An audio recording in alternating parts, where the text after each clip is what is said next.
All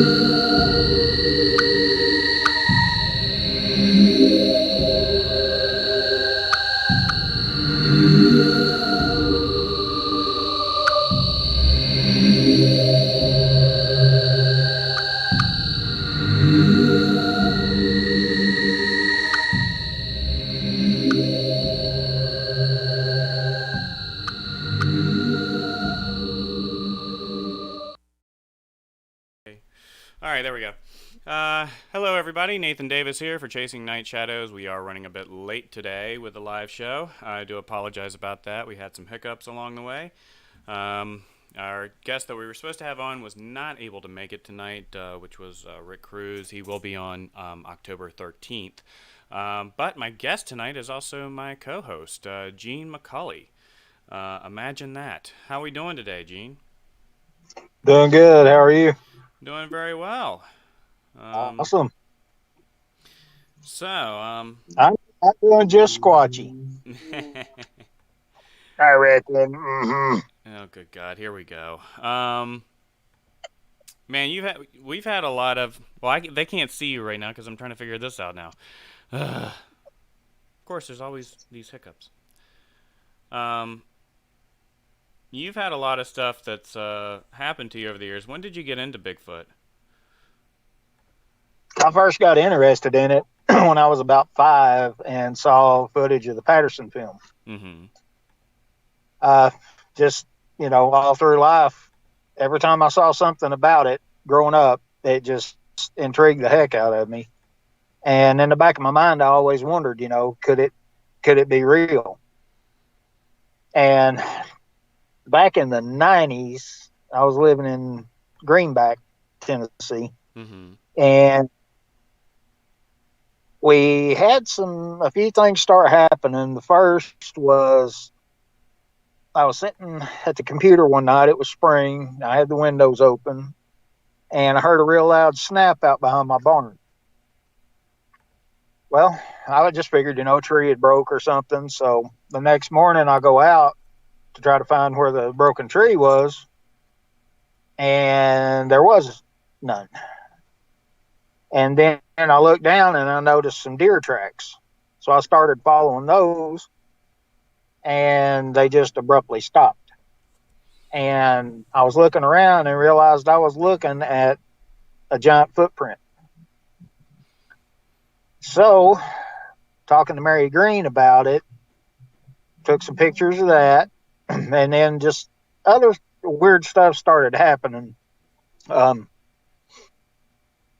Furniture getting turned over in the yard, giant scat left on. I mean, this stuff was huge. Mm-hmm.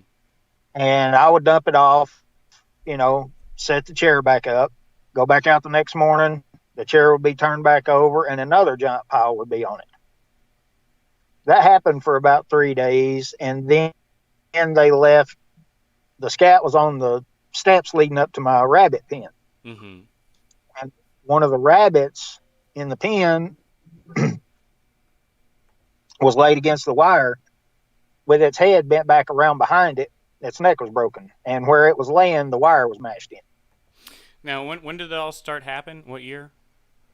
That was around 99.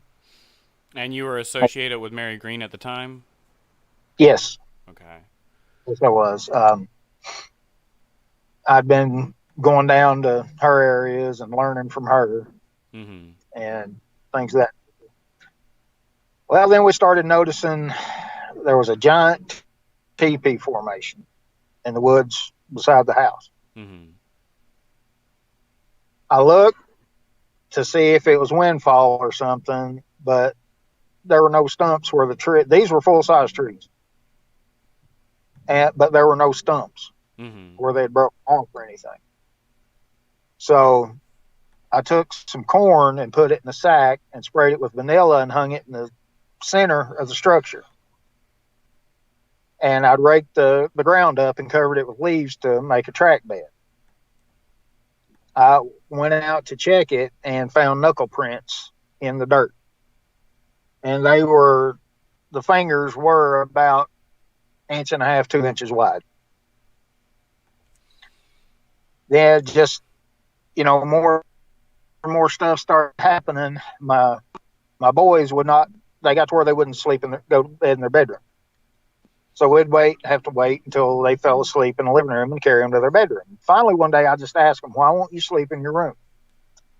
And they said that a giant monkey was looking at them through their bedroom window one night. Was it a It was monkey man? no, I don't think he was around at that time. Oh, okay, okay. But they said it was bent down looking in their window at them, Mm-hmm. which the bottom of their window, I'm 6'1", the bottom of their bedroom window was chest level on me. And the footprints were 17.5 inches long. so, how often did this happen? They didn't tell you about it until you kind of inquired as far as why they weren't sleeping in the room? Right, yeah. Okay. It happened. We had stuff happen just continuously. Because we would have. Didn't you Go leave ahead. stuff out for them and things of that nature too? Like start a Yeah, feeding station? I put some stuff out for them. It was always gone and something left in its place. Mm-hmm. We'd taken a cat head, cut it,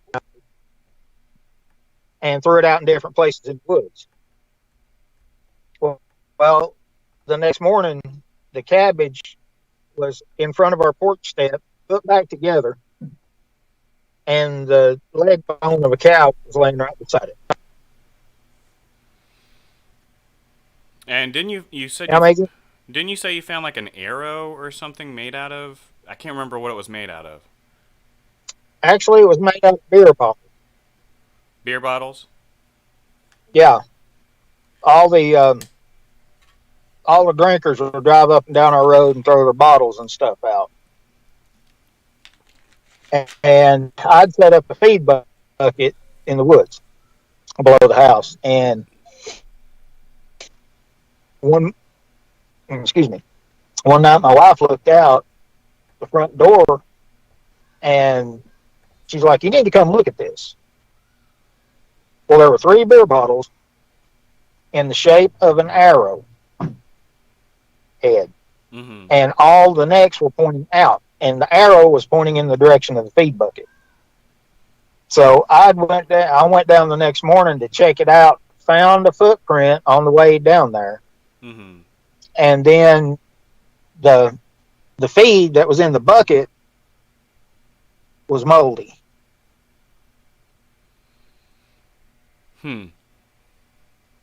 So they weren't messing with the feed that was in the bucket? No, they weren't messing with it at all.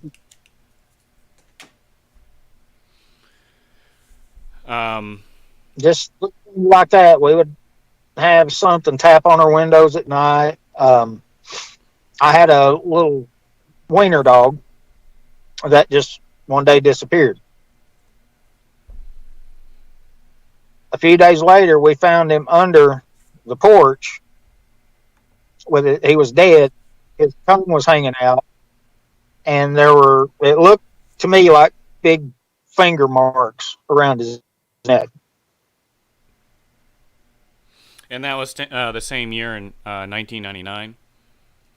Yes. And then in 2000, the kids were out playing in the yard, and my youngest son was standing at the edge of the woods just talking.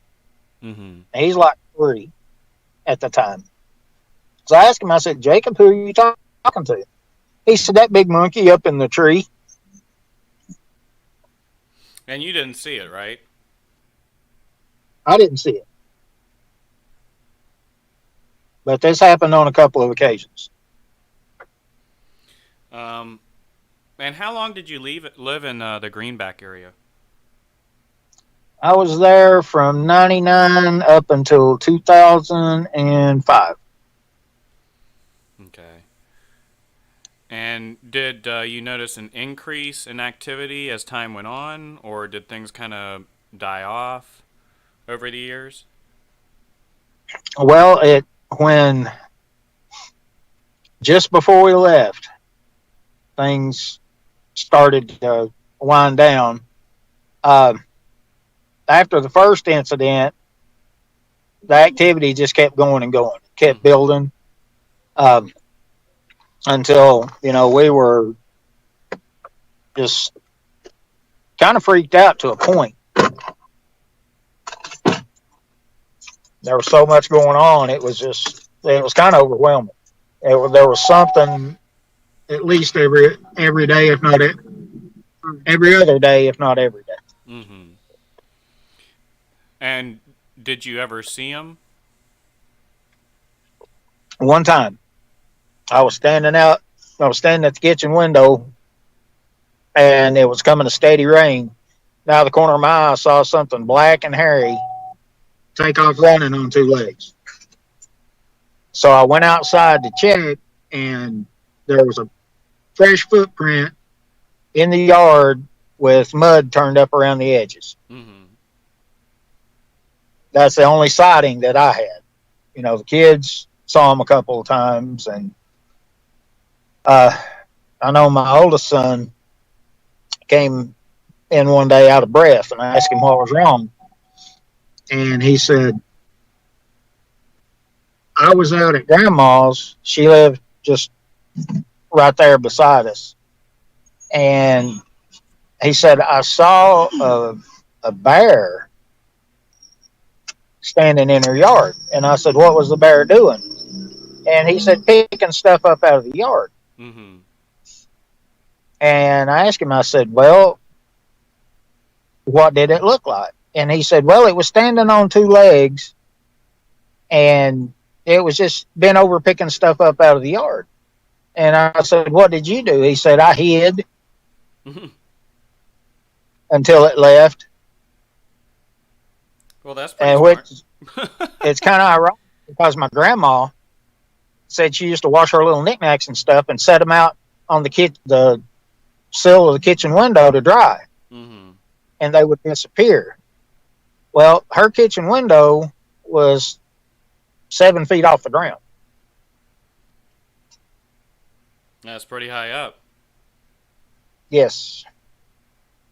I had a couple of other people come out and look at the teepee structure, and one of them, he's been out to Monster Central and everything, and he saw the teepee and he said, "I don't want to run into that, whatever made it." Mm-hmm. He said, "Because it's huge." And it was. Like I said, it was full size pine trees. Now, you were involved with the Janice Carter Coy case as well, which was at the time and probably still is one of the more controversial Bigfoot cases that's out there. Um, what kind of experiences did you have on the Carter farm? That was interesting to say the least. I spent 2 years working that case. Um, I was down there on the farm probably 2 to 3 times a week. We've had sightings. We were recording a show one night, and I'd taken a tape recorder and hung a plug-in mic out the window to record to see if we could pick up any sounds or anything. Mm-hmm. A couple hours later, we went to get the recorder, and the mic was gone. And on the tape, you can hear something come up and start sniffing. And then it sounds like it puts the mic in its mouth and starts chewing on it, and it grunts. But the window was on the back of the house, and the window was a good, I think we measured it 9 feet off the ground. Yeah. We found footprints. We found skin of various animals hanging in trees. There was one instance, we went to the area where Janice's grandpa had put the blanket out for the female Sheba. And there was a skeleton hanging in the tree. It was some kind of canid, but its head, the skull was wedged in the fork of a tree, and the rest of it was just hanging down. Like Mm-hmm. I said, I'm 6'1". I stood on a root on my tiptoes and could barely touch the tip of the tail. We got several instances of wood knocks, screams. It There was something going. I've been growled at, and just there was so much that went on. It was incredible. It really was. Um, well, you even had Fox talk to you, right? Yes, we were. It was right before the book came out.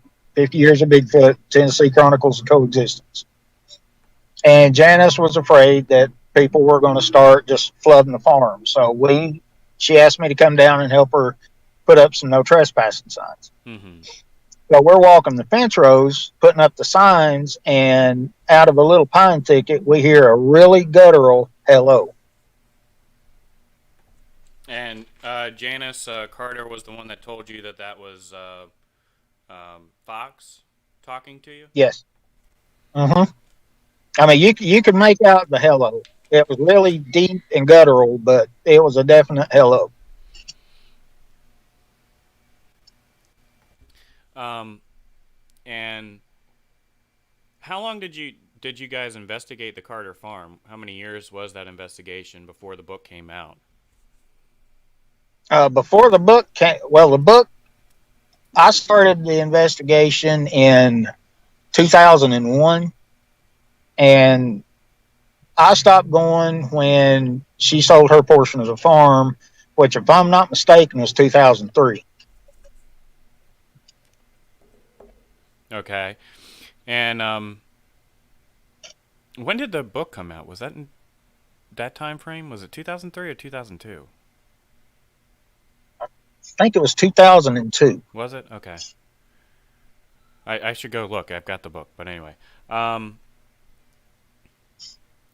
yeah, because I remember that they found the scat barn, which was the barn that was full of poop. I know that they found unknown parasites in the fecal matter, which, with parasites, they're pretty much species specific, especially hookworm and a number of other ones. They only occupy one species or a group depending on their cycle.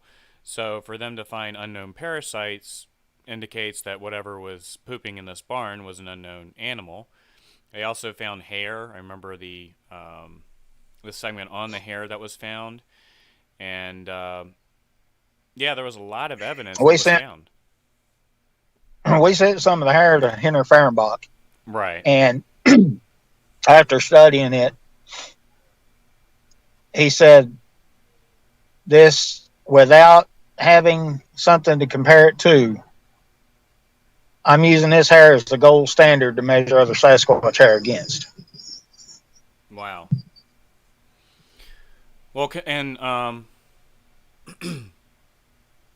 there's the language too. Did you ever hear them speaking any of the language that Janice Carter had in the book, the defined words? Just the hello. That's Okay. the only one that I heard. And did you ever, with Janice, did she ever use the words and you noticed them responding to it or anything of that nature? Yeah, on several. Yeah, several occasions. Because I remember that out at um, Mary Green's research area. We were with Janice Carter there, and she did a call where, asking them where they are. And we were right in the middle of this one lane dirt road out by Spook Field. You know where that is. Yes. And there was a forked tree, and both sides of that forked tree were pulled down, and the top branches were touching the ground.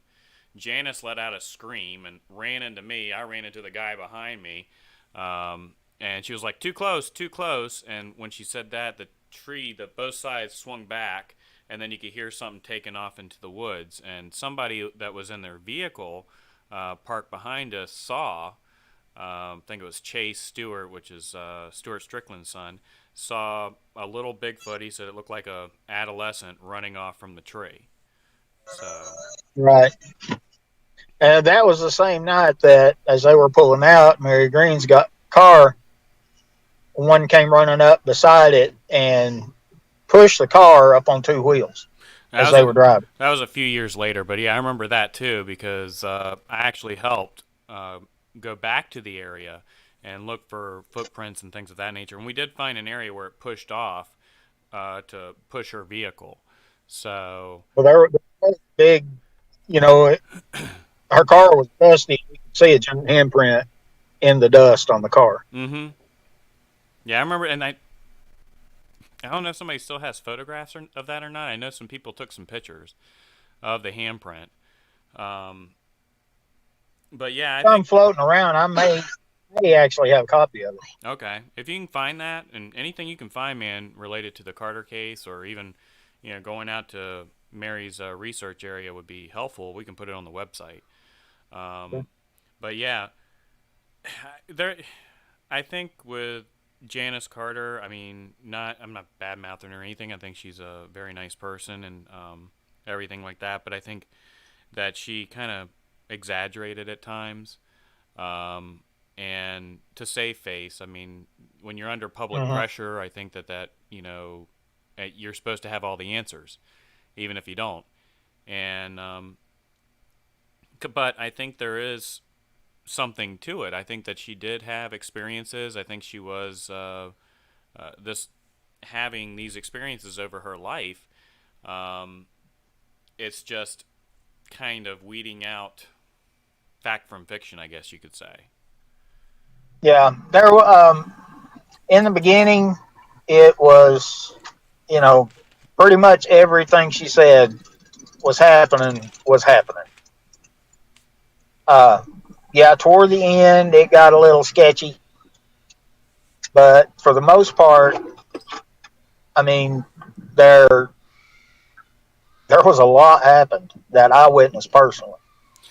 Well, yeah, and I think the thing of it is that as time went on and she got more publicity over this, I think that kind of aided in that. But um, being around her and actually hearing her do these calls and getting responses back, and the knowledgeability that she had, I think, does lend credibility to these claims. I think that a lot of people jump to conclusions based on more recent maps of the area that showed that it had been deforested and there wasn't a lot of forested area around there.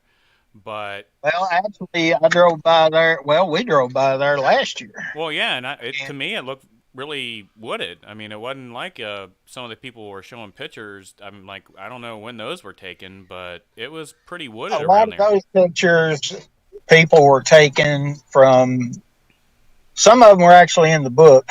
Um, they were photos from back in the 60s and 70s. So that's when it kind of was deforested a bit, or more so than what it is now. Oh, yeah, yeah. It grew a lot in the from then until now, and it's grown up even more now that there's only two people living on the farm now. Right. Well, we need to, because I want, if we can get in touch with the landowner there, I would like to eventually get out there and camp out. I think that'd be kind of cool. Since you got contacted more recently from Janice's sister, what's her name again? Lila. Lila. That the activity had picked back up. Of course, you haven't heard any more from her, correct? Yeah, I've got to reach out to her because the landowner actually wanted me to come out and walk the farm with him, and that's yet to happen. But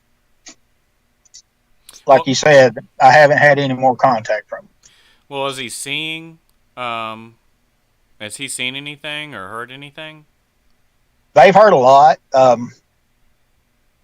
Them outside in the yard screaming, walking around, peeking through the windows. So it's not the same clan that it was before. Mm-hmm. Um, it's actually the one named Blackie, Well, he was the and troublemaker, wasn't he? he was a troublemaker. Well, because in the book there was a story of a rape too, and that he had committed this rape of a girl. Yeah, but nobody could find any records because the place that they had the records stored caught on fire several years ago. But wasn't she supposedly in an insane asylum or something like that? Like it drove her crazy. Yeah, she definitely had to have professional help. Well, I'm sure anybody would if that happened to him. Um, it's a pretty traumatic experience. Um, so his clan kind of settled back in there.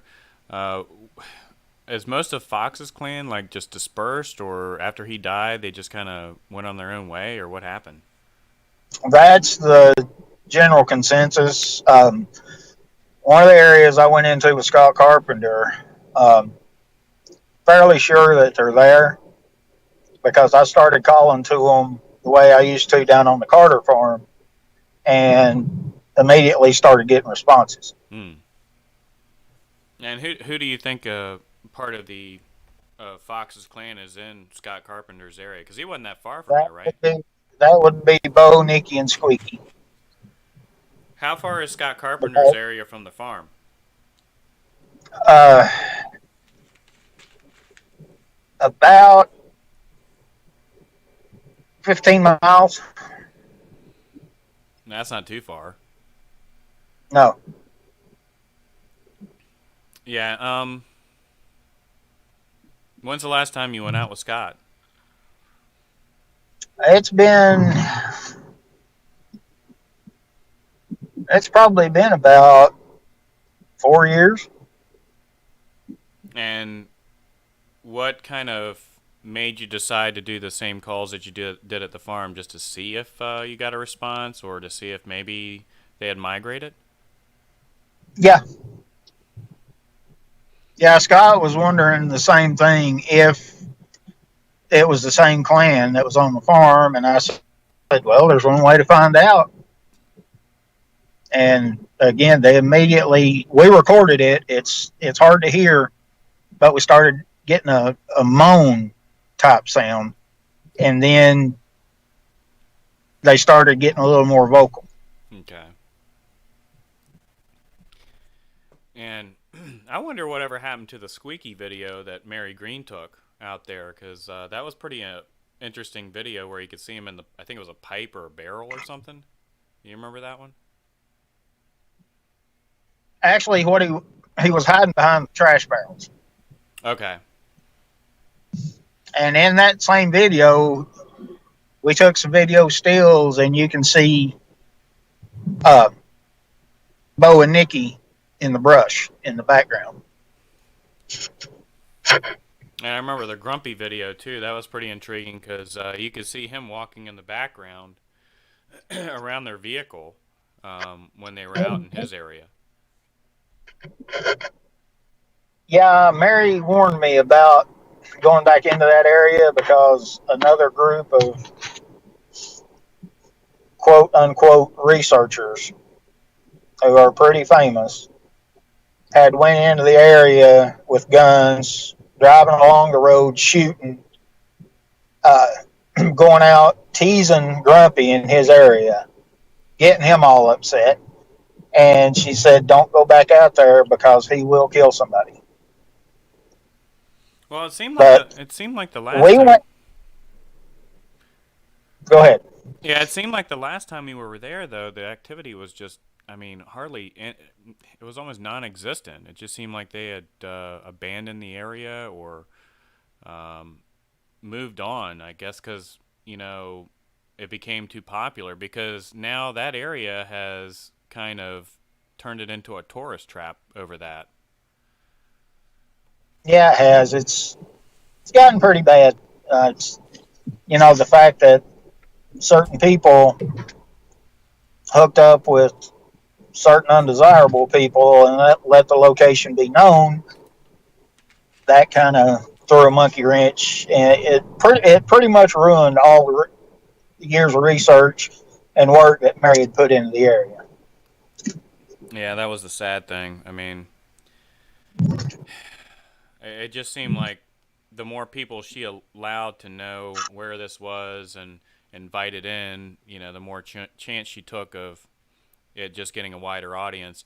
And she did communicate with the people in the area about what she was doing there, and I think that kind of aided in them saying, "Oh, we can make some money off this." That, but I mean, Mary, a lot of the residents around that area were, coming to Mary with reports of activity and stuff. Right.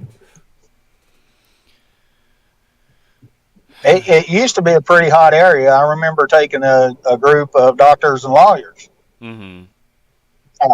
and immediately finding a footprint, getting screamed at. Just several things happened that day. Well, I remember the tree structure you showed us when we went out there, and then up near the Boy Scout camps, I think there was a footprint in one of the uh, uh, cabins, and also Mm-hmm. a little stick structure in the well house. Um, Well, and actually, the day that I'm talking about with the doctors and lawyers, another researcher had taken a group up one side of the mountain. I'd taken a group up the other side, and we met on top. Then I took my group down the way his came up, and vice versa. mm-hmm. And on the way down, in front of one of the cabins, there was a forked stick drove in the ground in front of the porch, and another limb laid in front of it to block the porch. And there was a muddy footprint on the porch, and it was fresh. It was wet mud.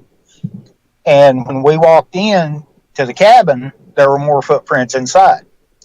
We got down to the bottom, and I asked him, I said, "What did your group think about the fork stick blocking the porch and the muddy footprints in that cabin?" He said, "Which cabin?" I told him. He said, "That wasn't there when we came up." So in the time that his group had passed that cabin till my group got down there, that showed up. Well, yeah, I mean, I'm trying to think of some of the stuff because I know in 2004, you weren't there, I don't think that year, but I remember Wayne Murphy taking us up to Grumpy's area, and he did one call, and then you could hear him, screaming down the mountain, and he stopped right in front of the bush line in front of us, and you could hear him pacing, but he wouldn't step out, and he wouldn't go any further, and you couldn't see anything, but you could definitely hear him, and Well, unfortunately, 2004 is the year me and my wife separated, so that kind of put a halt to my squatching activity for a while. no, I understand. Yeah, because let's see, I think the next time that we actually went out researching was that 2009 or something like that? 8? Actually, we went 2 years ago because we had my wife and my daughter with us. Well, because I remember, no, I'm talking about the next time I kind of met up with you. I think that was in Oh, the other park that we went to.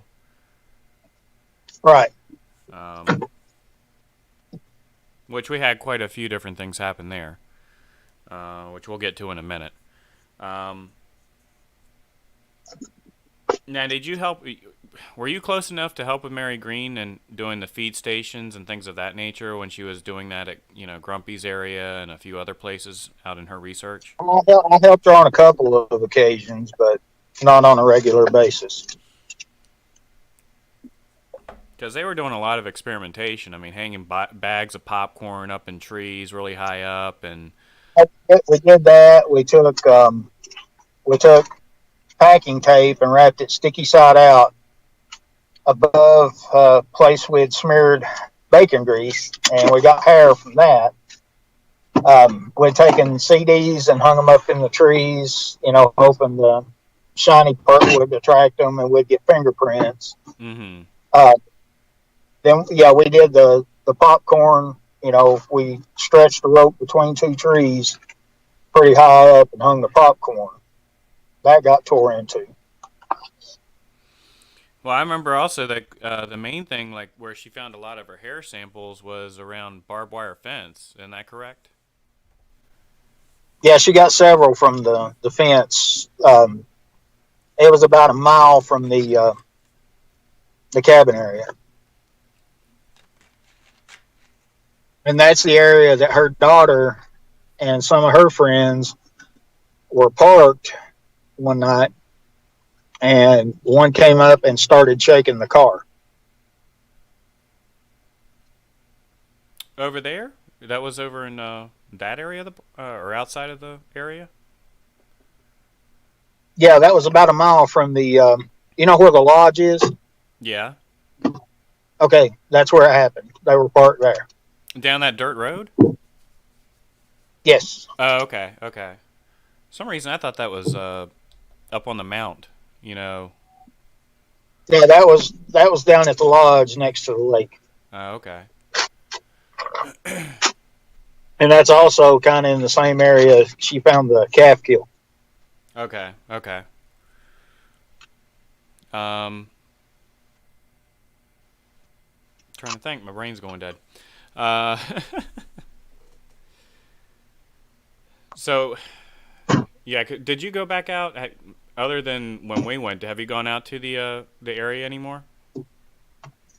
It's been well, not since we went out there last. Okay. All right, everybody, we're back. Kind of took an impromptu break there, um, but I've got Gene McCauley back here with us.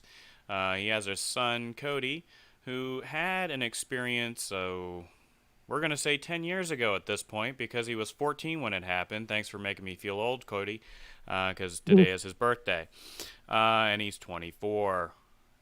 So lovely.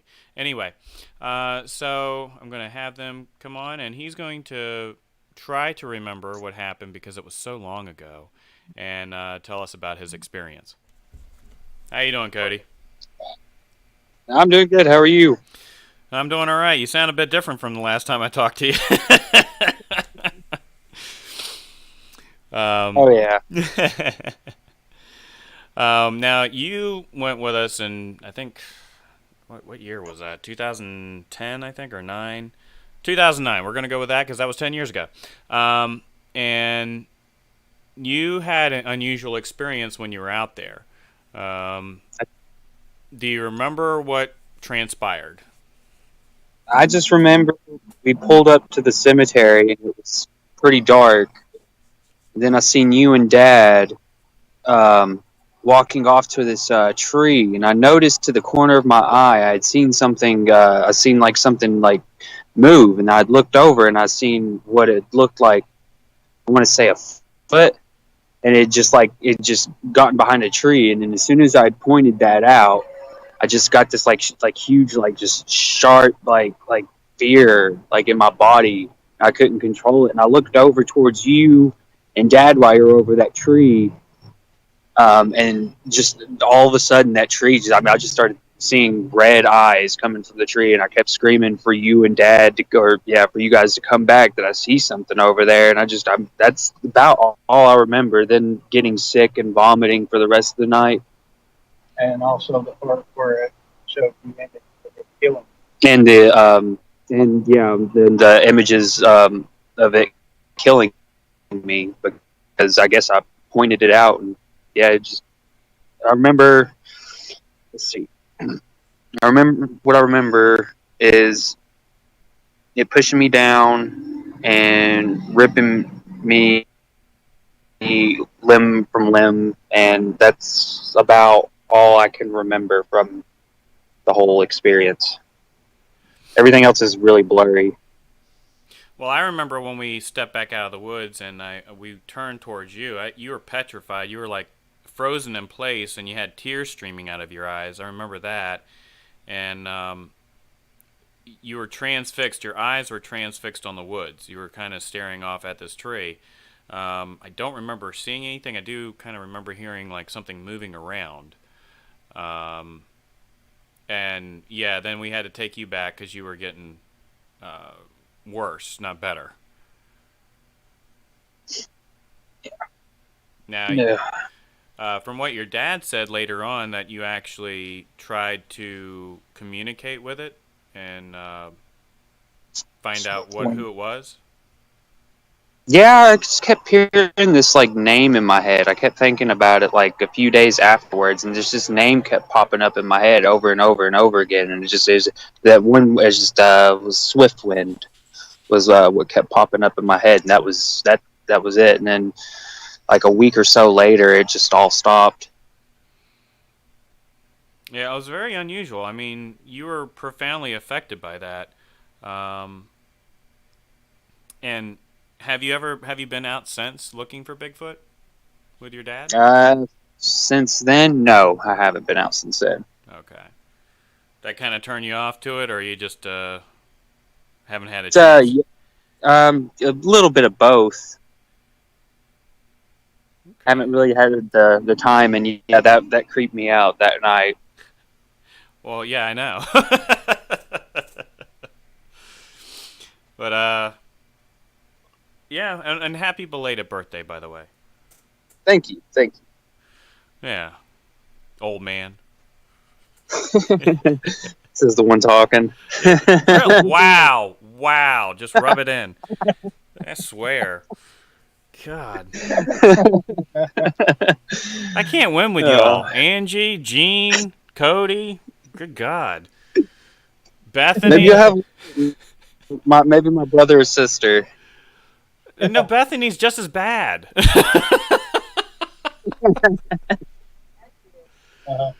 She dodged him hard.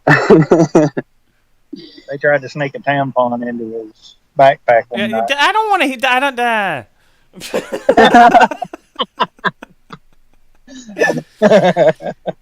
It was not used. Okay, let's just clarify. Anyway, and that was the went watch it. Yeah. I had to walk back in the cabin because I knew there was something up. They got really quiet, and I was like, all right, something's going on here. So I ran back into the cabin like, what are you doing? And she had my bag. So, tampon in hand. It was great. Yeah,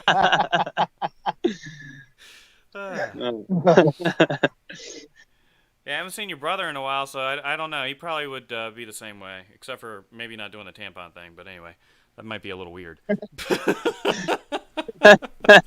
Yeah, it would. Like, you have some explaining to do.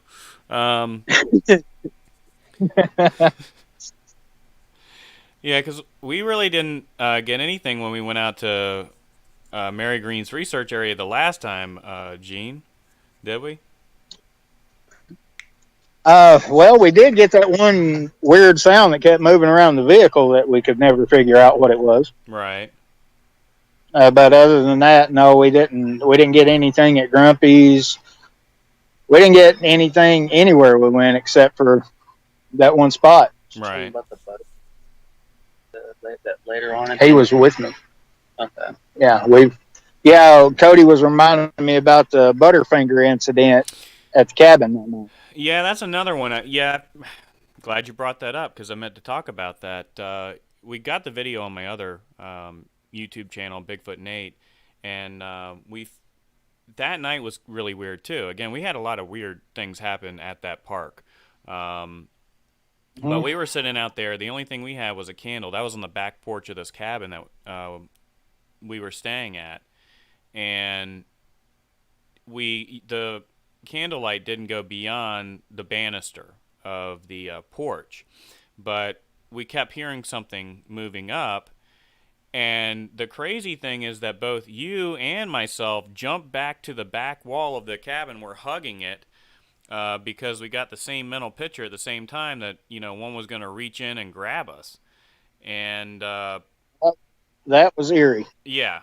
That kind of, for me, it's one of those things where it's like, all right, if I just experience that, I think, okay, my mind's just kind of playing tricks on me. But you got two people both seeing something that's the same thing at the same time and reacting to it. It's kind of a little bit of a confirmation there. But, of course, I don't know what to make of that. I don't like to sit there and speculate, and it was just very odd. Um, and then we were throwing Butterfingers out there because I kept saying, "Hey, we're friends," and I'm throwing Butterfingers. And the next day is when we found, because they were gone, where we placed them. I Mhm. even, took a flashlight and kind of saw where I was throwing them. And then when we went up there the next day, they were all gone. And then that's when we found the trail of wrappers walking off into the woods that had been peeled open. There was no teeth marks or anything like that. It's just like somebody just took the candy, unwrapped it, and popped it in their mouth and just discarded the wrapper. Right. That was really strange. I mean, it was. That's one I'm not going to forget. I mean, literally at the same time, we both got the same picture, and like you said, yeah, we jumped. Mm-hmm. And that's not the That first. That's not the only time that's happened. Because again, when we were going out with another researcher, that shall be unnamed, um, we were hearing that weird high pitched whistling, and that because we were blowing a dog whistle, and it would mimic it back, and we do some right. kind of complicated whistle, and then it would do it back, and Mm-hmm. both you and I were standing right by the woods, and because we heard something and we were looking in the direction, and again, we both jumped back because we got this mental picture of it kind of lunging at us from the woods. Right. And now I don't know if it's psychic ability. I can't say that's for certain or what this could be related to. I do know that infrasound can have profound effects, hallucinations, nausea. It can cause a lot of different physical effects, but it's just weird that we both have the same mental picture at the same time and we're both reacting to it. I think Right. that if we were having like we were having a hallucination but it wasn't correlated or connected, I think that would add credence to the infrasound way of thinking of it. Not saying that that's not part of it, because I'm sure they can make low tone sounds, but there's got to be something else to this. And I think when people dismiss that and say, "Oh, that's just hooey, that's the woo woo people," I think and stop the woonacy, uh, Mm. Mr. Coles. Let me say that I think that you're taking and you're throwing the baby out with the bathwater. Because yes, there are some people in this community that are a bit touched. I've met a few. That's not everybody You're though. not, Momo. Anyway, so but that's not everybody. That's not all the people in the community. And there's some very reputable people that have had these experiences that they can't explain. They don't know what to make of it. And for people to be that dismissive, and call yourself a detective, I think is a problem. Because for me, I'd rather look at all aspects. And even if it's outside the norm, it's not something that is mainstream, that does not necessarily mean that there isn't something to it. And if you just dismiss it entirely, then you're not really going about being a good researcher, I think. And it's going to be something hard to prove. I mean, of course, I don't think that we could ever prove that they have these abilities unless we have one right there demonstrating it. But it is something that I don't think should be shunned or put down because we just don't well, know. one of the things that gripes me is you get these so-called experts that have never even had an encounter. Um, One in particular that I won't name, but they they have such a following. They give their opinions, and everybody takes it as the gospel Right. Yeah, that's a until they get out and experience. right. That's a main problem within the community. And of course, for the mainstream stuff, I think it gets people involved. Once you get really go down the rabbit hole, then you say, okay, there's more to this than I thought. But I think that's the problem is you have a lot of people that write books out there and do documentaries, and they've always been behind the desk. They've never really gone out there, and if they have, it's only been a few times. and they may have heard something or they may have seen something, but it's not something they're doing all the time like you did. And even I can't say that I've been highly active, like you were and others, but I've gone and put myself out there and had a number of, profound experiences, including seeing them, having them around my tent when I'm out there by myself. Um, so I think when you actually start experiencing things, that's when it kind of gets, you go into that weird area. Like, I don't know if it's a parallel phenomena, if it's connected, what. I can't say. But I'm not going to sit there and dismiss it just because it doesn't seem normal, because what is normal, It, There is no norm. exactly. We've all had experiences with Bigfoot, and by the general population's perception, that's not normal. And I've been going through this with every show. I'm tired of the infighting in the community. I've been dealing with this since 2002. I was a president of a group for 4 years, and elected. I didn't put myself in that position like a certain person thought I did and took his group. But anyway, to me, I just got tired of the infighting. I got tired of people just sitting there acting like children, yelling and screaming at one another, and death threats, which has also been directed at me, telling people to go commit suicide and all this other stuff because they just disagree with their perception of this phenomena. And it's like we all know these things exist, and we may have different perceptions of that, but we have that commonality, and most of the stuff is minor differences. Let's just come to the table and try. Got back so many times with the Carter Farm case. I mean, people were coming out of the woodworks, just blasting us left and right. Oh, I know. And like I mentioned in the first show, we even had the one researcher go. Well, wasn't really a researcher. Went so far as to send a cyanide laced blanket to the farm. Yeah, I know who you're talking about. Mm-hmm. Well, even Mary Green had one out there. I think it was in 2005, and this guy was. I can't remember if he was a zoologist or what, but we had no. Wait a minute, was that? That might have been 2004 because that's when I recorded the scream, my first scream, and so he was impressed with my bionic ear setup and stuff like that. But he went out there and he started making a mockery of it and yelling into the woods, "Come out, you damn dirty ape!" And I remember that. yeah, so he was one that kind of made a mockery of everything because he didn't believe that there was anything to it. Even though he was picking up heat signatures with his, he had like one of those thermal guns that you aim it and shoots a laser off, and it reads the temperature.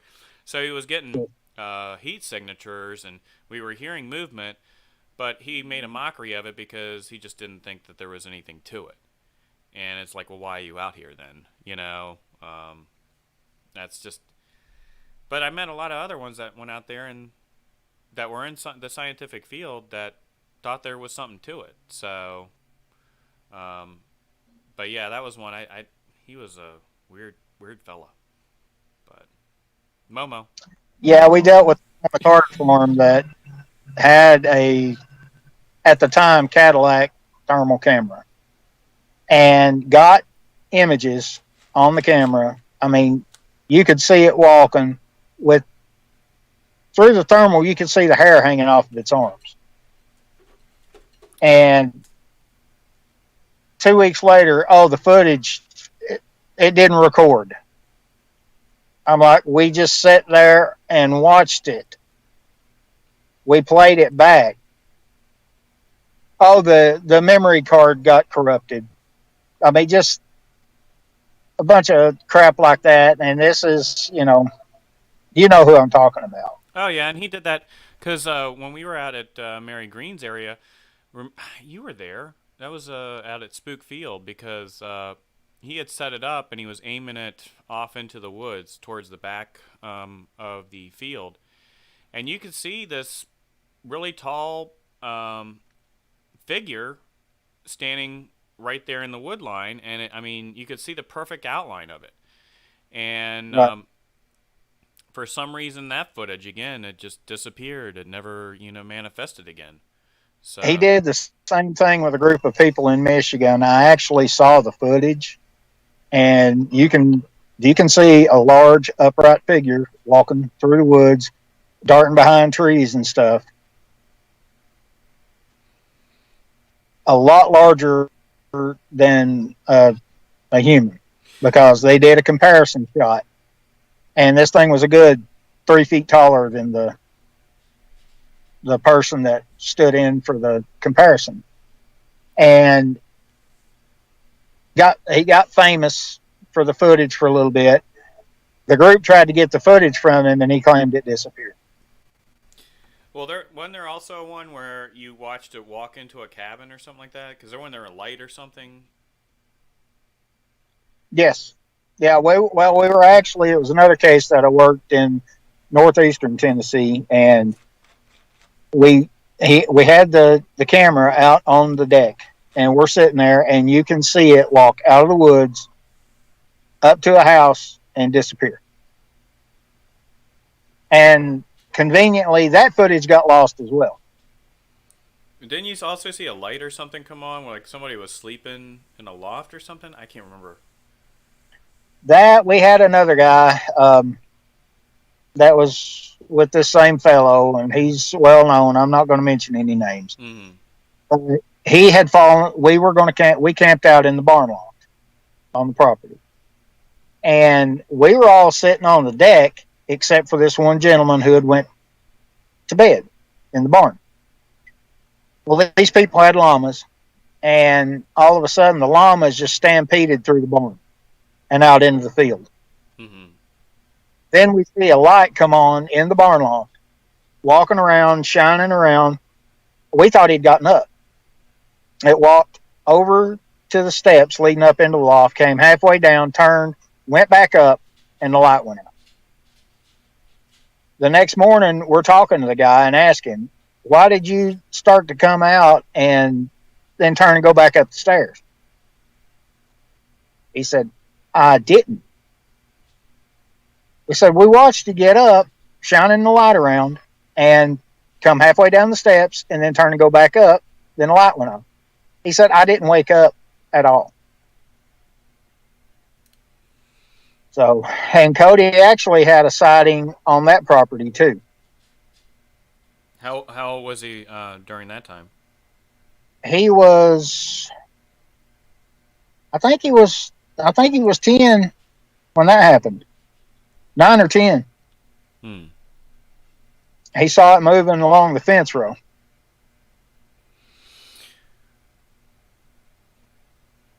Well, I can understand why you don't want to do it anymore.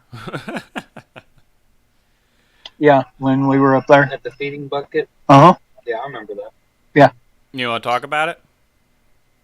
I mean, all I seen was just him sprint off. Like, I mean, it was. So here.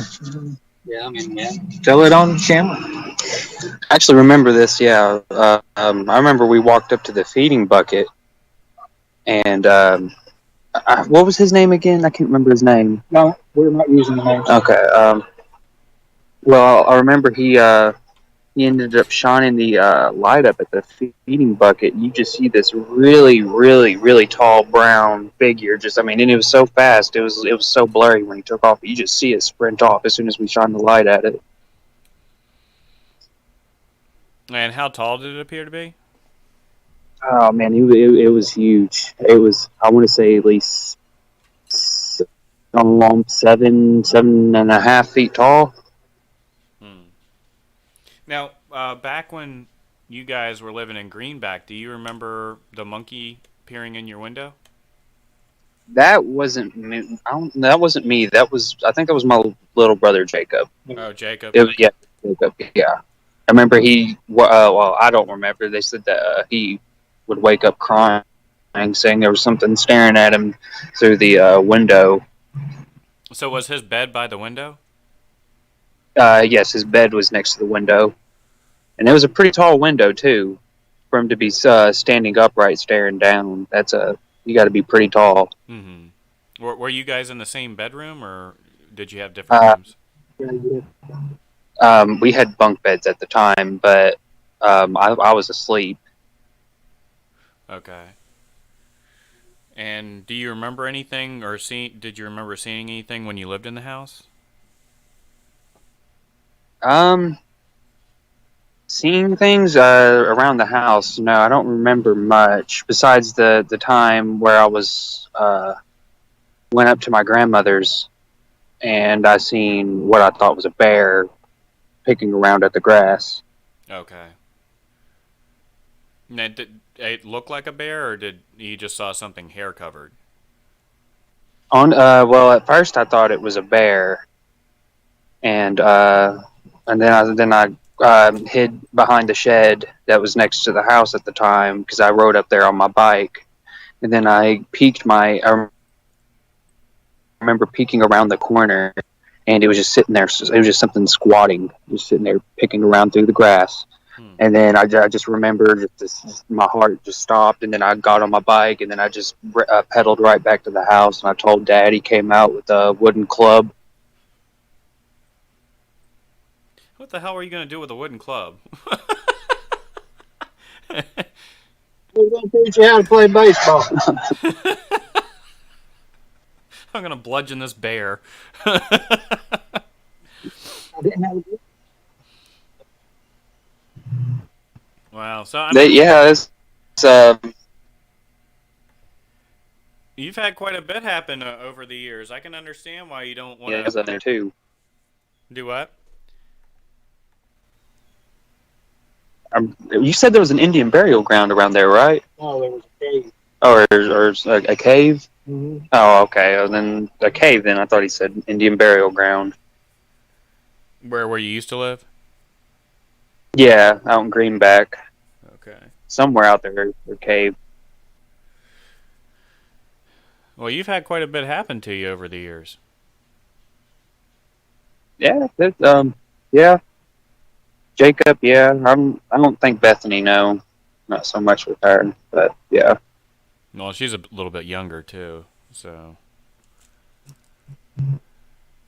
Because last time, well, when you had your experience, she was like 9, I think. So. Yeah, she was really young. Yeah, I remember she got sick that night, too. So. That was an interesting trip. Very interesting trip. Wow. Yeah, so, Gene, let's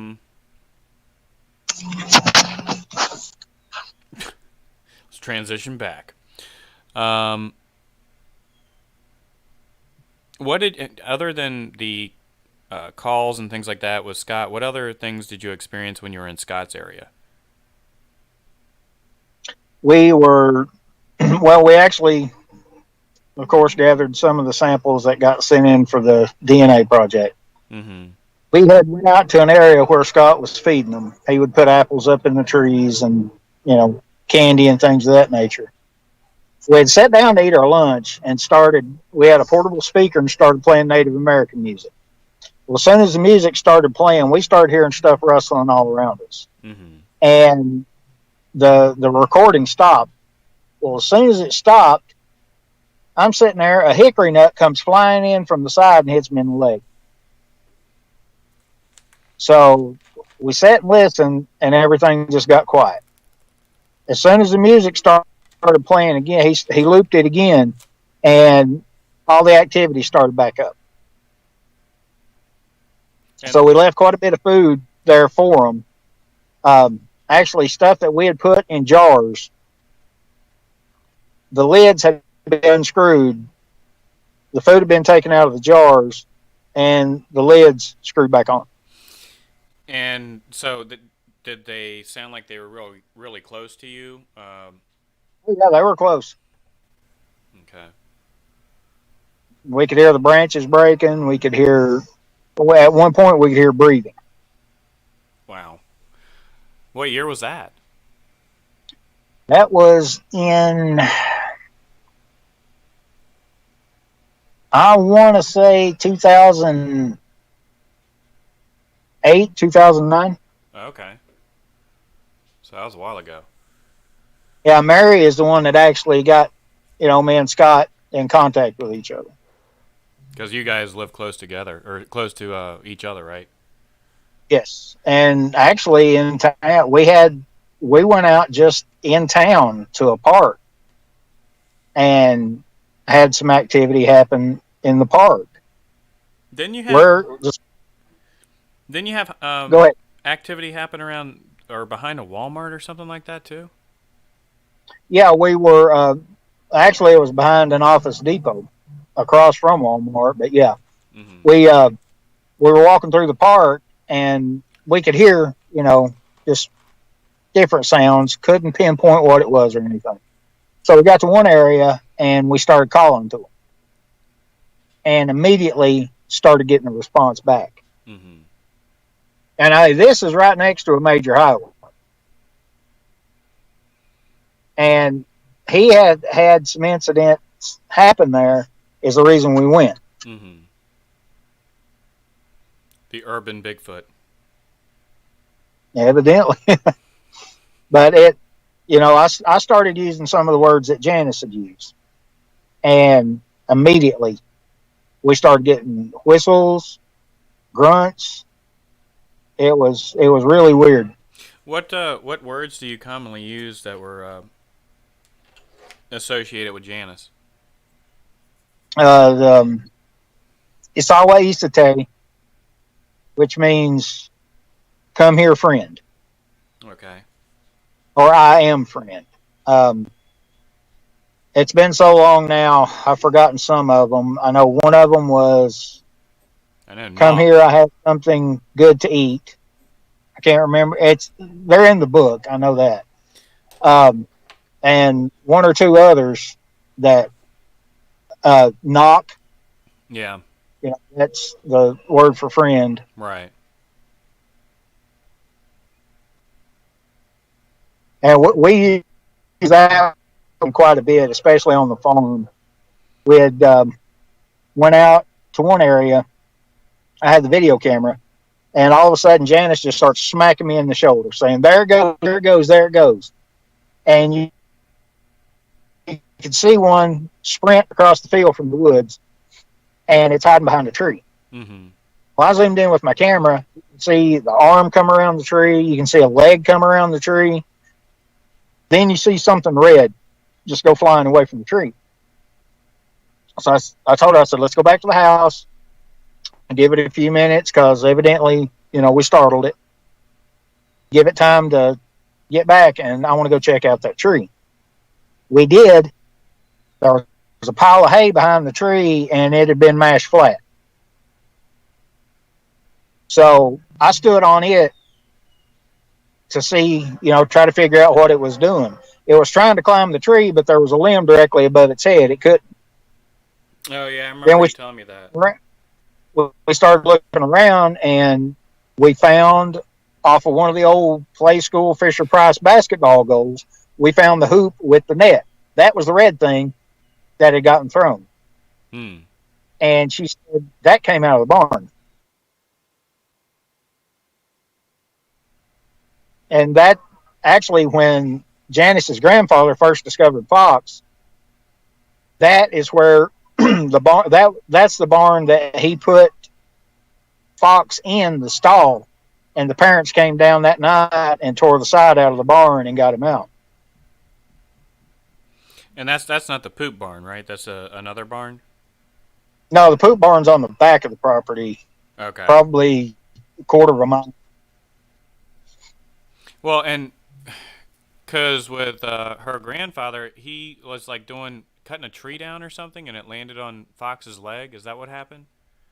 Yeah, he purchased the farm in 1946, and they were doing clearing some timber, and he felled a tree, and he saw something jump up and take off. Well, the tree landed on him. And at first they thought it was a feral child. Of course it's covered in hair. All this. He asked all the neighbors. Nobody knew anything about it. So they had it in the house to, try to help it recover. And they said it just started sweating profusely, and almost tore the house apart. So that's when he took it and put it in the barn stall. And how long did he have it before he released it back, or before the parents came? They came that the same night, or did they? Yeah, it was the same night. Okay.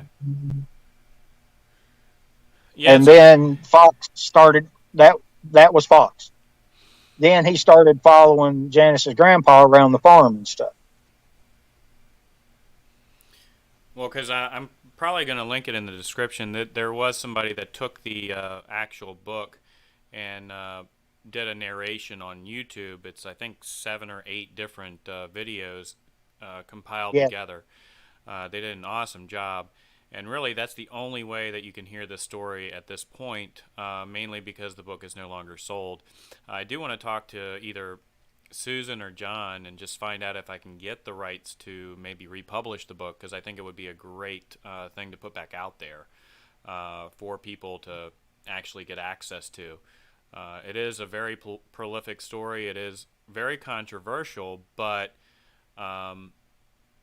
being around, Janice and Mary Green, there was a lot to the story. And I think that, again, it's something that, like we've been saying, the community just kind of jumps to conclusions. And if it's not something that's mainstream or normal, they just poo-poo it, basically. Well, that's what happened with this one. I mean, you had at the time that, this was when message boards were real big and, all this. Right. We would have people invite us, to join the message board and everything. Then, I mean, it was just like a paradigm party. Everybody started blasting us immediately, making fun of us. I've gotten death threats over it. Just so much crap. I know. And since then, I've had computers hacked. You name it. It's that they're so foolish in their behavior. And this is some of the big names. People would be surprised if I let some of these names out. These are some of the big names in Bigfoot research that were acting like 2-year-olds. I wouldn't, but that's because I've dealt with it. I mean, especially with some of the stuff I come out with or say, and then all of a sudden they gang up on you. It's like a mob mentality, and it's really shocking how their behavior changes so dramatically. I mean, it's like night and day with some of these people, and even with Rick Dyer when he came back out and said he had another Bigfoot body. And I rallied against that so hard, and I had, mainstream researchers coming after me and saying that I don't know what I'm talking about because obviously this is real. Because a guy that already performed a hoax is obviously not hoaxing again. So, yeah. All right. I mean... Yeah, let's stuff a gorilla costume with hamburger meat. Exactly. And then he did it again. Yeah. And some of the mainstream were believing it, hook, line, and sinker. Yeah, but the sad thing is he came back out in 2012 with this artificial body he had made by a costume designer in, I think, Washington State or something. And the guy came out and said, yeah, I was commissioned by Rick Dyer to do this. I mean, when you looked at it, it didn't look real, but you had some really big names sitting there going, oh, but this is real. This is the real deal. And you got to believe him. And I'm like, it's Rick Dyer. I mean, in 2009, he said he had a Bigfoot in his freezer, for God's sake. Right. And now, all of a sudden, he's the pinnacle of Bigfoot research and, telling the truth, and got a documentary made about him, which was just as big a hoax as anything else. And unfortunately, I'm at the tail end of it because they took one of my YouTube videos and put it into it. But yeah, it's just really bizarre. To me, it seems like a lot of those people, the only thing they're in it for is for fame and for some sort of weird fortune that I don't know that they're going to get. But yeah, anytime there's any publicity, I mean, like the first time when it was Tom Biscardi, you can tell the person and the mentality because they're actually doing it because I can make some money off of this, and Mhm. they muddy the waters. I mean, look at in 2009. You look at all the publicity that was garnered by this suit that had a tongue hanging out of it, and all these possum and stuff entrails coming out of the body cavity, and they had all these media outlets just gobbling it up, and then in 2012 it was the same thing, and it's like, but if there's anything real that comes out, they make a mockery of it. This they took as a Yeah. legitimate thing. Well, case in point, and I think I talked about it on the first show. We did down in Mary's area. We did a documentary for Turner South, Mm-hmm. and in the video, after we'd gone up, we found footprints, everything, tree knocks, whole 9 yards. We were standing down in the road after, and they were still recording. They were interviewing Mary, and one screamed at us from up on the hill. When we got the final product back, they had substituted the real scream with a cheap Hollywood B movie growl that sounded just completely ridiculous. Mm-hmm. And that was just a slap in the face. Well, and that's a lot of them. You look at Finding Bigfoot, and then they had one where they showed this thermal image of somebody running off into the woods, and said, oh, look, it's a Bigfoot running off in the woods. And it was actually somebody that knew they were out there and was trying to sneak in to see what they were doing. And then when they had audio recordings, a lot of those were overdubbed. So I know it's got for TV, like we were talking with the paranormal, well, I talked to Nicole last week, it muddies the waters, and I know it's for TV. They have to do it because, if you don't have something happen, nobody's going to watch the show. But that's not how any of this works. You don't go out every time and something happens. I mean, we wish it would. Which surprises me with Finding Bigfoot, they never have anything happen. No, well, they just kept saying, there's a Squatch here in the woods. Okay. I mean, anytime he heard something, of course, you know who I'm talking about. It's a Bigfoot, and he's supposedly an a quote unquote expert. Nobody in this field, nobody is an expert. Nobody in paranormal is an expert. No. That doesn't exist. You can label yourself that, but that doesn't mean you're that. You're just as much in the The funny thing about that show, Finding Bigfoot, is they had one episode where they claimed they were in Oak Ridge, Tennessee, and had a tree pushed over on. Mm-hmm. I myself know for a fact they weren't in Oak Ridge, Tennessee. They were in the Great Smoky Mountains. So and yes, they did have a tree pushed over at them. They were led into that area on purpose because there was an aggressive one in there. Well, I mean, but the thing of it is that I think I do agree that that show did help. It came at the right time to kind of garner more attention towards the subject. But I think that it also made a mockery of it too. You got the weirdest group of people together, and one's really Matt Moneymaker, who I really don't like just because of how he goes about things. He bullies people, and when Janice actually first submitted her story to them, the BFRO, and they blatantly started calling her a liar immediately, and just saying all this stuff, and so did a lot of their members. Mm-hmm. Without even taking the time to find out anything about it, they immediately start chastising us. Well, yeah. And look at it this way. They did not sit there and believe that they had a language. They kept denouncing that they have a language. They don't have that ability They rallied against that for years, and then all of a sudden the Sierra Sounds comes out. No, they have a language.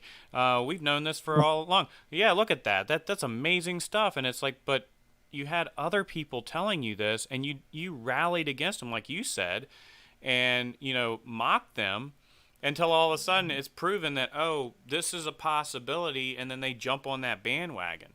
It's like he sat there and said that he was the first one to come up with tree knocks. And it's like, dude, they were doing tree knocks before you were born.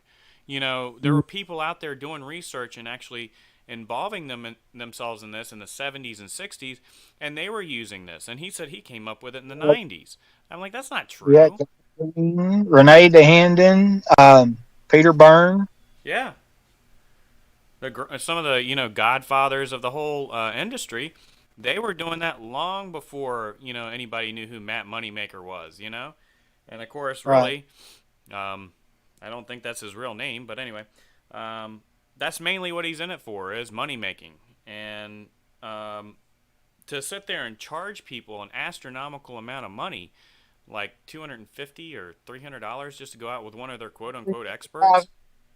I've seen upwards of $500 for an expedition. And that's ridiculous to me. I mean, we used to go out and not charge anybody anything. It was, hey, you can come in and we'll show you the ropes. We'll work with you. But when I was first getting into this and I looked into their stuff, first off, you had to have a degree in science, some sort of scientific field. And second off, if you want to go on the expeditions, I was looking at that and I was like, you got to be kidding me. And then you got to pay for your accommodations. You got to do all these different things. And then you got to also look at the laws, because there's some question to that. They were going into public parks, they were going into state and federal lands and charging people for these expeditions, which is kind of a no-no for the law. I do think there's a benefit to the group. I think that their database is exceptional, but I also see some downfall to it, because that's supposed to be the voice of reason for this community. And like you said earlier, whatever these people say, whether they've gone out there and been in the field or not, it's taken, at face value. Nobody really questions it. And it's like, just because this person said that does not mean it's true. Or if they disagree with it, doesn't mean that it's false. Well, I was speaking on Coast to Coast AM with one of the so-called experts one night and asked him about, his thoughts on limb formations, tree structures. Mm-hmm. He had no idea what I was even talking about. Yeah, now that's something again, And I'm like,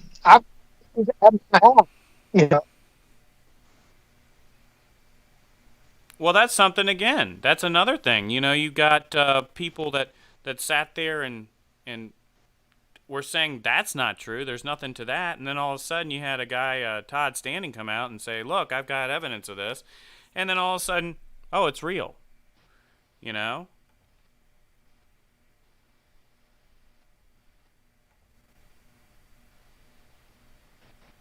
lose you? Mm-hmm. There we go. You were breaking up pretty bad. Yeah, I'm kind of getting some latency issues here. Hold on. I stopped the streaming because really something's not going on with the stream right now, but that's okay. I'm still recording it. But yeah, that's the thing for me, is that with tree formations, there was a lot of people that questioned that until really Todd Standing and others, they came into it and said, oh, well, look at this. And even he's got some questionable stuff. But it just is really bizarre how the community acts, and rallies against things before they even look into them. Right. And that's, again, from research. Mm-hmm.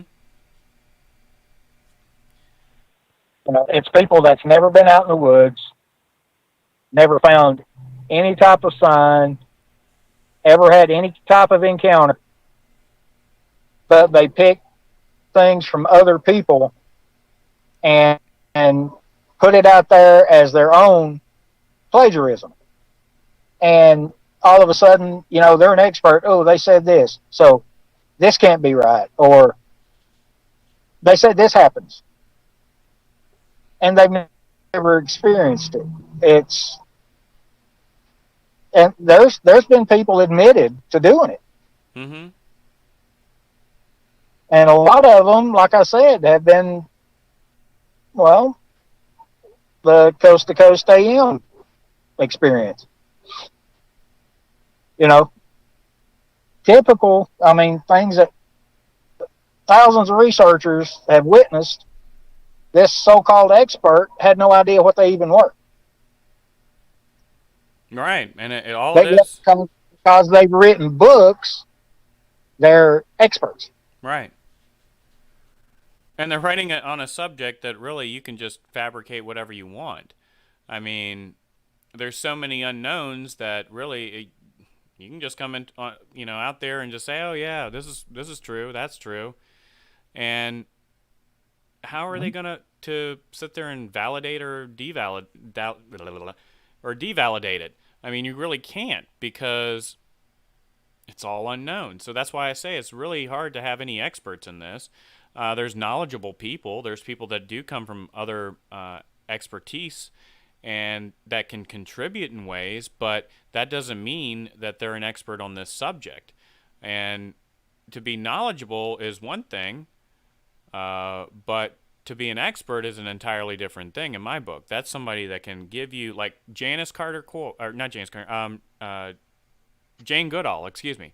She can sit there and, with chimpanzees, explain to you precisely what behaviors they're doing, can interact with them in their own way, and has a very profound understanding of their of their behaviors amongst one another, and how their community's set up. There's nobody in the Bigfoot community that can sit there and elaborate all these different things like Jane Goodall and others that, worked extensively with these primates, not Bigfoot, but chimps and others, and gave a lot of information as to that was unknown. A lot of people did not know about chimp behavior until Jane Goodall came along and really elaborated those things. And there's nobody in this field that can do that. Well, yeah, and same thing with Diane Fossey and the gorilla. Exactly. Who unfortunately died at the hand of poachers. Right. But yeah, I But mean, there's so many people out there that have just heard this, heard that, watched the TV shows, and suddenly they know it all. And it's giving the field a real bad name. I agree.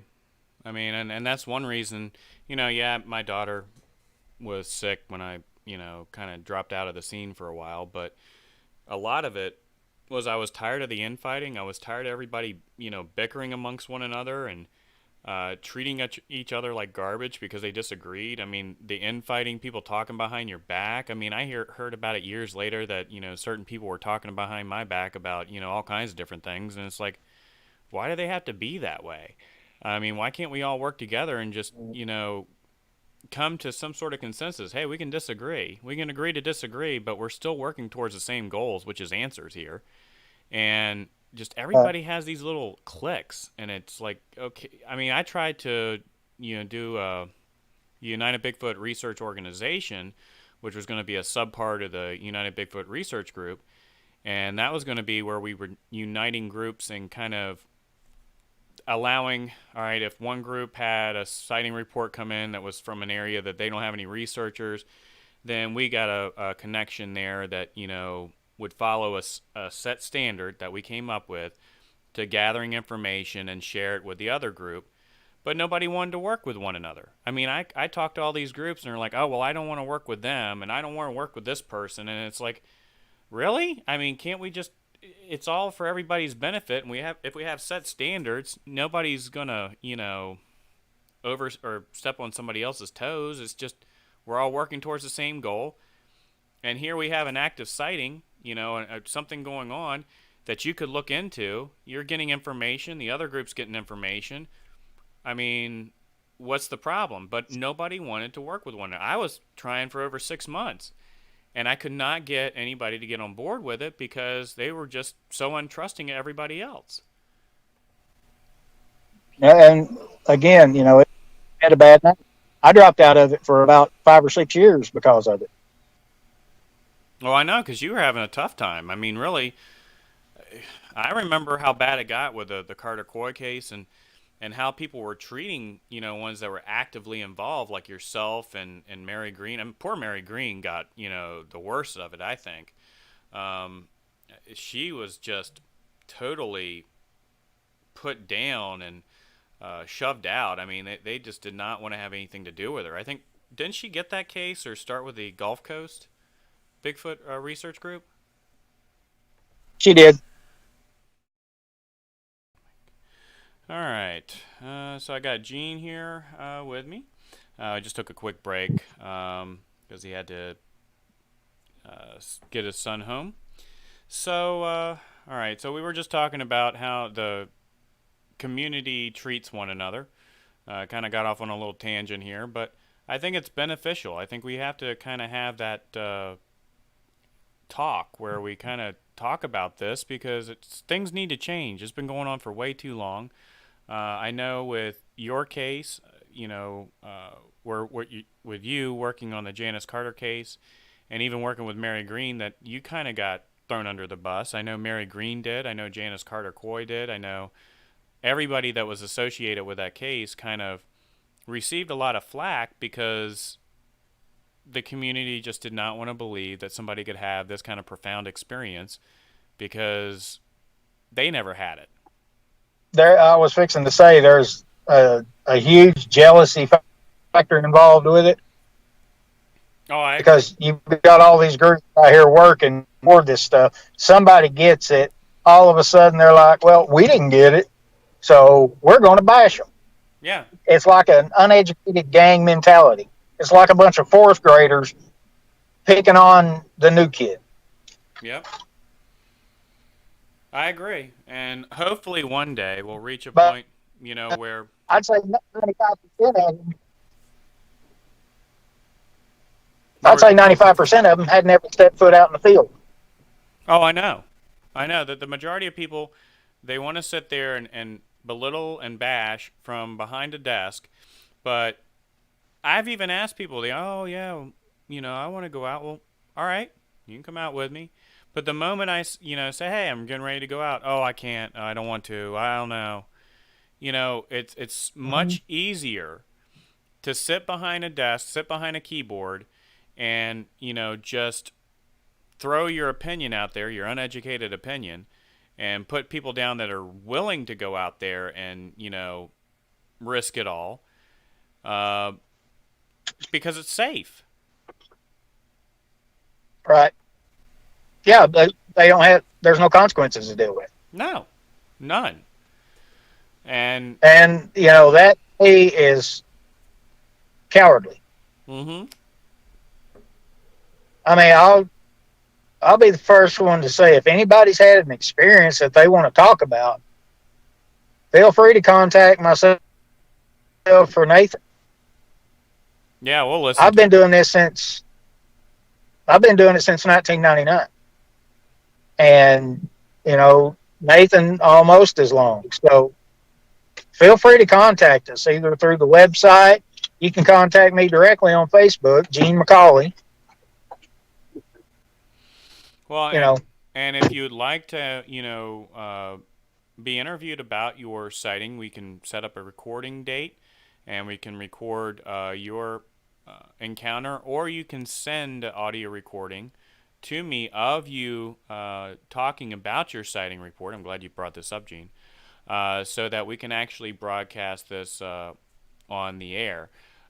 So yeah, if you've just had a sighting report and that's it, or sighting, you can report it to us and we can actually put it on the show. If you don't want to give out your name or any of your information, we won't do that.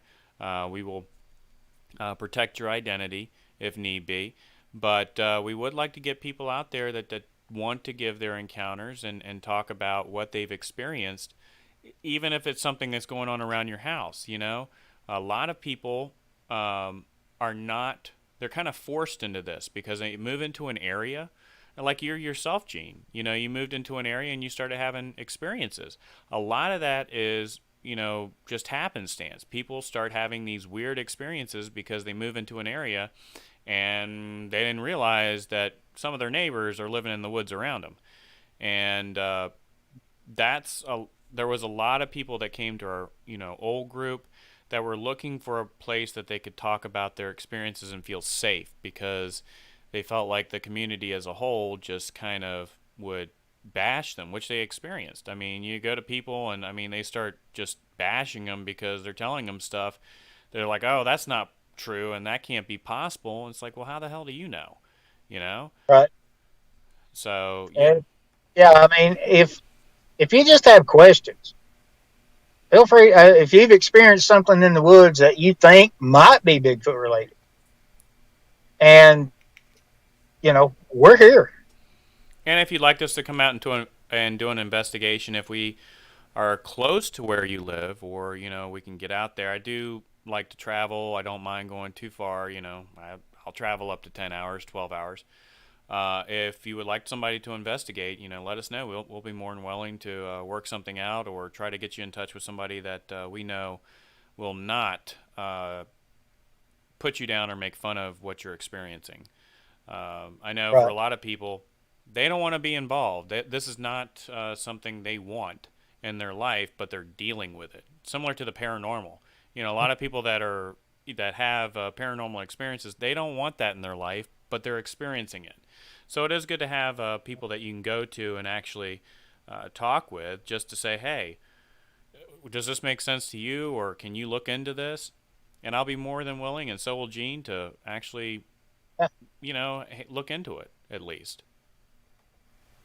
Right. Even if we don't have all the answers, because I'm not gonna sit there and tell anybody I have all the answers. People ask me all the time, "What do you think they are?" I don't know. I know that they exist. I know they're an upright walking primate. Other than that, I have no idea, because there's not enough information yet. Like the paranormal, I don't know. I just know these things happen, but I don't know what it means, and I don't know what they are. I think it's Right. safer to. Yeah. It's easier. It should be easier to say I don't know. Most people's ego gets in the way. That's true. It does. That, or just the fact that they're afraid somebody's going to think they're nuts. Oh yeah. Well, guess what?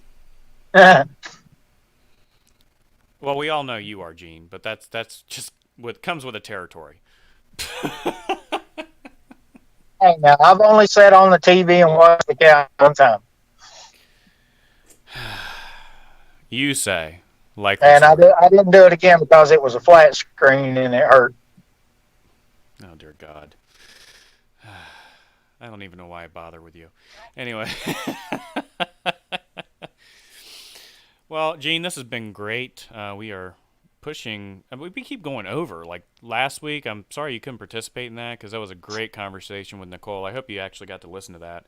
I did. It was really interesting. I knew she had some really good stuff. Yeah. And I was glad she was able to get it out. Yeah, and I had a great time talking with her. I got to get some of her information up on the website, and especially about her Paranormal Kicks Cancer. I think that's an awesome thing that she's doing there. But yeah, Yes. I kind of felt bad that you can participate because we were having audio issues. But yeah, I'm going to work all this stuff out eventually. Probably by the 5th season, we'll have all the bugs worked out. I don't know yet. But yeah, I want to thank you for being on tonight as a guest. Short notice. We've had some streaming issues, so I'm recording it at this point, and then we'll put it out. I'll probably put it out later on tonight. So. Okay. All right. But Well, I want to say thanks to everybody that's listening and watching our videos. That really means a lot. Keep it up. We thank each and every one of you. And next week I will have some skits. This week I did not have a chance to really do any skits because I kind of like doing that. I think people get a kick out of it. And that's something I'm going to continue. It's just this week was I did not have any time to really, do that. And I'll be doing one this week too. okay, cool. Because I need to find a wooded area where people weren't going to look at me weird dressed in a monkey suit and as an alien. So that's going to come up next week. People look at you. Well, they do, but I don't want to add to it, or get shot because they think I'm an alien or a monkey. Anyway, 6-foot monkey walking through the woods. But yeah, thanks. What I'm doing here. Well, yeah, get the skit together. If you need help with editing it, just let me know, and we'll get that up. So, but yeah, Gene, thanks again for being on as a guest today. Wow, this is amazing. And you'll be back to your regular position as co-host next week. Sounds like a plan. All right. Well, everybody, I want to thank you for listening and tuning in. Most of this, again, it's going to be recorded. I had to stop the live stream because we were having some issues. Don't know what's going on. But anyway, we'll be back next Sunday. I can't remember who the guest is. I got to get the guest lineup going. I've got all the way up to October 13th. So I will have that posted on the Chasing Night Shadows Facebook group. If you're not a member there, just type in Chasing Night Shadows into Facebook. And I also put a link in the description below. But then you can just hit join group and we'll let you in.